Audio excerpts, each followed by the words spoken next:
Hello everyone. Okay, so this is the problem, the Stolper Samuelson theorem problem that's on page 115 out of our textbook. I've been putting off a couple of days working this problem, and so now I'm ready to do it, but it will not show up on test 1.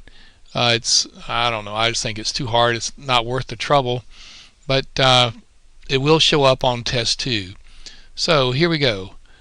Okay, so you're given this country. It's in autarky. It's about to engage in trade, and the idea is to try to figure out who's going to gain from trade, workers or the owners of the capital. So it's the assumption is that there are two goods. So let's do shoes first.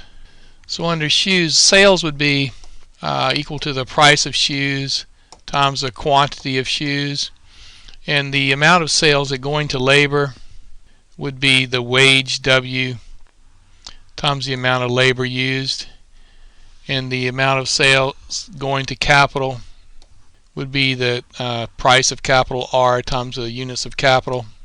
Then under computers be a similar setup.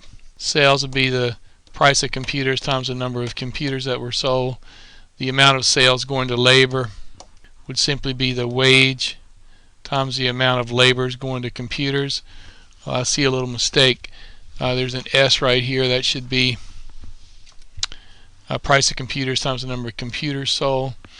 Labor would be the wage times the amount of labor in computers, and the percentage of sales going to capital would be the interest rate times the amount of capital used in computers. And then some of these values were given in this problem.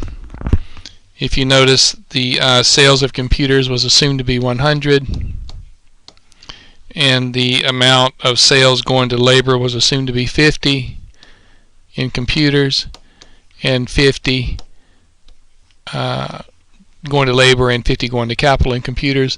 And then in shoes, sales were assumed again to be 100, but in this case it was a little bit labor intensive, so 60% of the receipts were going to labor, and that left 40% to go to capital.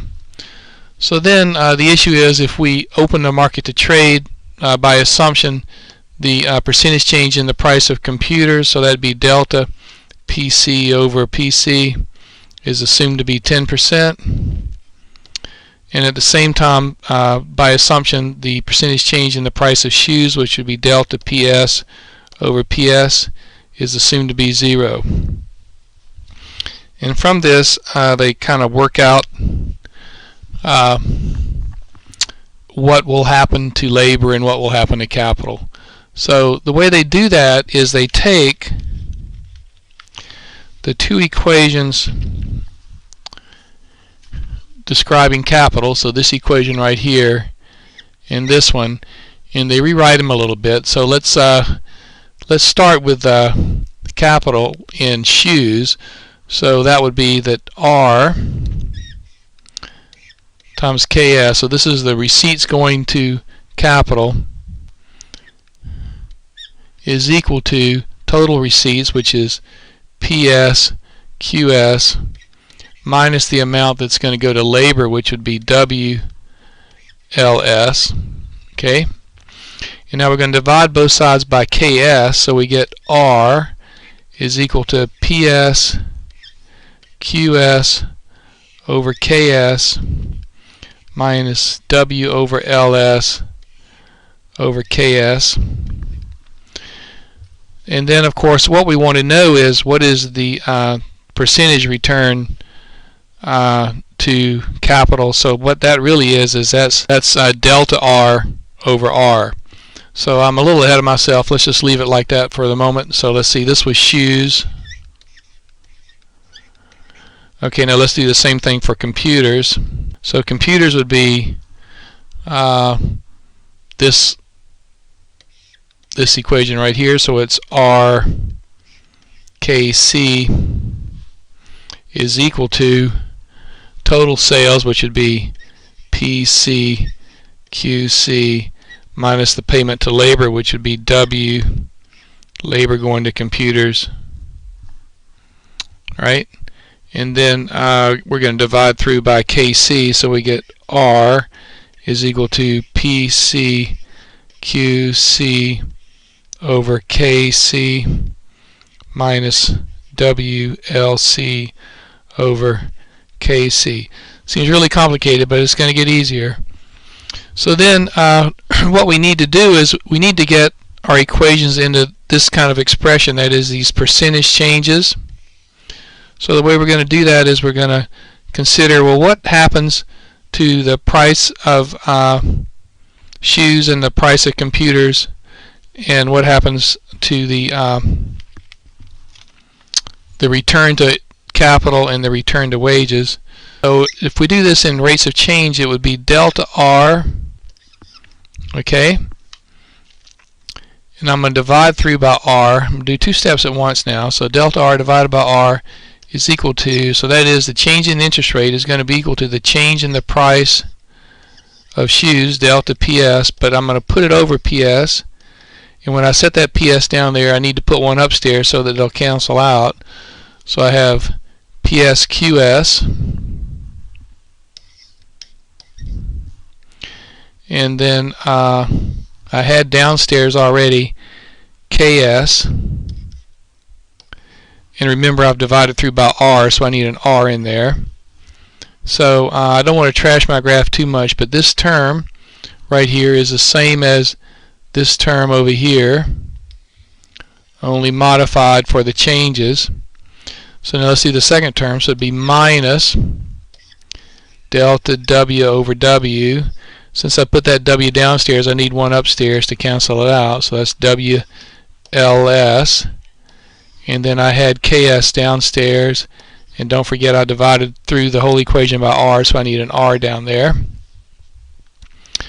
Alright, so that's the one for shoes. Now let's do the one for computers.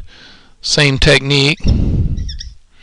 So I have, again, delta R over R is equal to delta PC over PC.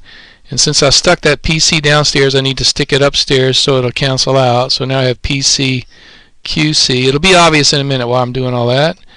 And then I had KC downstairs. And don't forget I divided through by R, so I need an R down there. So that's this term right here. Then minus delta W over W. And again, I put that W down there, so I need one upstairs. WLC over KC. And I got that R down there. It looks like a huge mess, but if you remember, we have numbers for these things. See all these numbers over here? So now I'm going to kind of clean it up a little bit. Starting on the one from shoes, delta PS over PS, that's this thing. See this thing right here?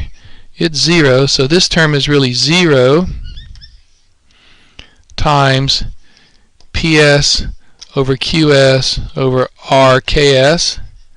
So 0 times anything is 0. That term is going to disappear. And the second term is going to be minus delta W over W. Now WLS was 60. See that? WLS is 60 over RKS. RKS is 40. Alright, so far so good. Let's do the same thing for computers. So for computers we have delta PC over PC times, now PC QC is 100, see that right there, over RKC is 50 minus delta W over W, and WLC, WLC is 50 over RKC is 50. Okay, so now I have two equations, both in delta R over R. You see that? Let me change colors so you can see where I am. I have these two equations. I have this one. I have this one. I'm going to set them equal to each other. Now notice in this first one, this term right here is just 0, so I'm just going to leave it out because I got that 0 there. See that 0? And I'm left with minus delta W over W times 6 over 4, or 60 over 40. Okay, that's that term. And that's equal to, my downstairs term is delta PC over PC. See it right here? I forgot to put it in, but that's also given. Delta PC over PC, it's over here. It's 10%. So that would be 10 times 100 over 50. So that's that term right there. Minus delta W over W times 50 over 50 is 1. Okay? Now, the next thing I want to do is I want to get all of my delta W over W's together. So basically, on the left-hand side, what I have is 60 over 40 is 1.5, right? So I have minus 1.5 delta W over W, okay, equals, and then this thing is 10 times 100 divided by 50, that's 20, and then this is minus delta W over W. So now I'm going to add that delta W over W to both sides. I got minus 1.5 on the left-hand side, so I'm going to be left with minus 0.5 delta W over W equals 20. Then multiplying through by negative 2, I get delta W over W equals minus 40.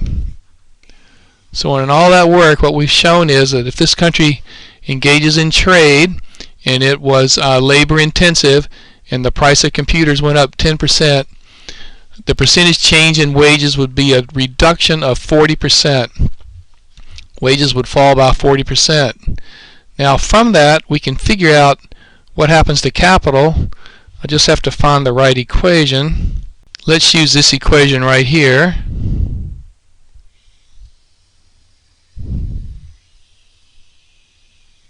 So remember what this is let me erase that arrow I have there. Hope that erased. So what we have is delta R over R is equal to this thing. The first term disappears, so I'm going to work in this little space I have right here.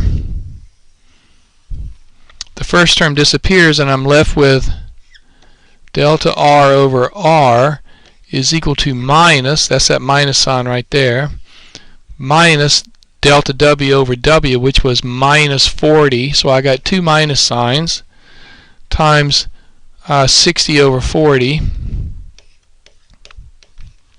So the two negative signs cancel each other out and the 40s cancel out, and I'm left with the percentage change in the return to capital, delta R over R, is 60. So again, if this country engages in trade and the price of computers go up and they are labor intensive, labor will lose 40% and capital will gain 60%. So I hope you found that helpful. It's right complicated. I'm not sure it's worth all the trouble, but there we are. Good luck.